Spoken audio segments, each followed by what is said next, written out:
صباح الخير او مساء الخير على حسب وقت ما بتشوفوني. كل سنه وانتم طيبين. الفته بقى وجمال الفته تهيألي ما يختلفش عليها اتنين. كل سنه وانتم طيبين. لازم الفته دي الاكله الرئيسيه لينا في العيد. يلا بينا بقى نشوف عملناها ازاي بطريقه جميله وخطيره. وانا واثقه انكم انتوا لما تشوفوا الطريقه ديت، مع احترامي لكل اللي بيعملوا الفته، لا الطريقه دي هتدمنيها، بالذات بطريقه الخل والثوم اللي انا بعملها. وفي نفس الوقت اللحمه ما بتبقاش مسلوقه، لا ده بتبقى بنفس طريقه الكباب يعني على الفحم. يلا بينا نشوف عملناها ازاي وحولنا من اللحمه المسلوقه للكباب. اول حاجه جبت الماده الدهنيه، شوحت اللحمه كويس جدا، وبعد كده ضفت عليها الميه المغليه بالبوكيه جارنيه اللي هو جزر وبصل وحبهان وستيك، وزي ما انتم شايفين كده هسيبها تستوي.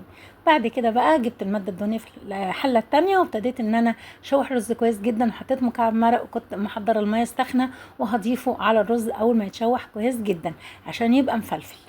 تمام كده ابتديت ان انا احط عليه الملح وشويه فلفل اسمر، برضه احطه على العين التانية واسيبه يستوي، وابتدي بقى ان انا اعمل صلصه الفته.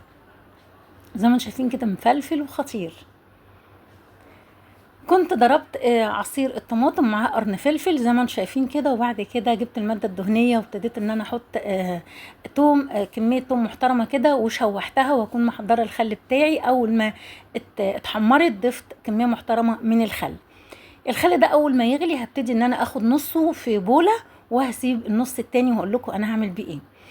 النص الاولاني ده هضيف عليه عصير الطماطم، وبعد كده شويه فلفل اسمر وشويه ملح زي ما انتم شايفين كده، وهيعجن كويس جدا، وهسيبه بقى يتسبك. لو عندك معلقتين صلصه بيوريه مفيش مشاكل لو لونها باهت زي ما انتم شايفين كده، عشان يبقى لونها زاهي مفيش مشاكل. بعد كده اللحمه لما دخلت على استوت يعني كويس جدا، اللي حاجه بسيطه يعني، ابتديت ان انا اشوحها في الماده الدهنيه، وجبت معلقتين من الدقه اللي انا قلت لكم عليها اللي هي بالخل والثوم، وهبتدي ان انا اضيفها على اللحمه. اول ما تتحمر كويس جدا هضيف عليها مغرفتين من الصلصه اللي اتسبكت بتاعه الفته زي ما انتم شايفين كده. هسيبها بقى مغرفتين شوربه كده ولا حاجه، ولو عايزينها بصوص مفيش مشاكل، لو عايزينها تنشف كويس جدا برضو اللي يعجبكم. اكون محضره فحمايه كويس جدا كده، ايه يعني مولعه قوي، حطها على النار زي ما انتم شايفين كده. واول ما اللحمه تبتدي تنشف هبتدي ان انا احط فيها الفحمايه. بصوا الالوان خطيره وطعمها هايل.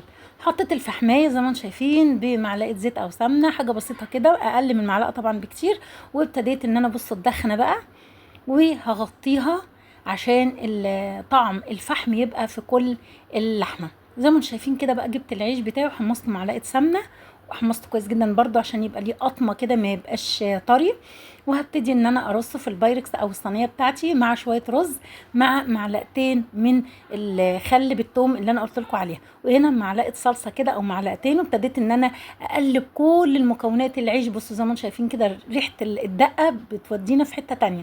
حطيت الرز بقى من فوق الوش زي ما انتم شايفين كده، وجبت مغرفه شوربه على الدقه اللي انا قلت لكم عليها اللي هي بالخل والثوم زي ما انتم شايفين. وابتديت ان انا بقى ايه اوضب شكل الفته بتاعتي من فوق الوش، وحطيت الرز بتاعي طبعا، وحطيت بقيه الخل بالثوم اللي انا عملته، الدقه اللي انا عملتها معاكم زي ما انتم شايفين كده. وابتديت بقى ان انا اجيب اللحمه ريحتها وطعمها خطير وبتدوب دوب زي ما انتم شايفين كده، حطيتها من فوق الوش وطلعت خطيره. كل سنه وانتم طيبين. زي ما انتم شايفين عملت الفته باسهل طريقه واحلى طريقه زي ما انتم شايفين كده. ان شاء الله تعجبكم. لو عجبتكم يا ريت تعملوا لايك وشير واشتراك في القناه، متنسوش تفعلوا الجرس. بصوا بقى حاجه كده عظمه. ايه رايكم بقى؟ وما تنسوش طبعا زي ما قلت لكم عصره الليمون من فوق الوش دي بتودي الفته في حته تانية. انا حطيت فلفل اسمر وبهارات على اللحمه وهي بتستوي مع معلقتين الصلصه. ان شاء الله تعجبكم. كل سنه وانتم طيبين.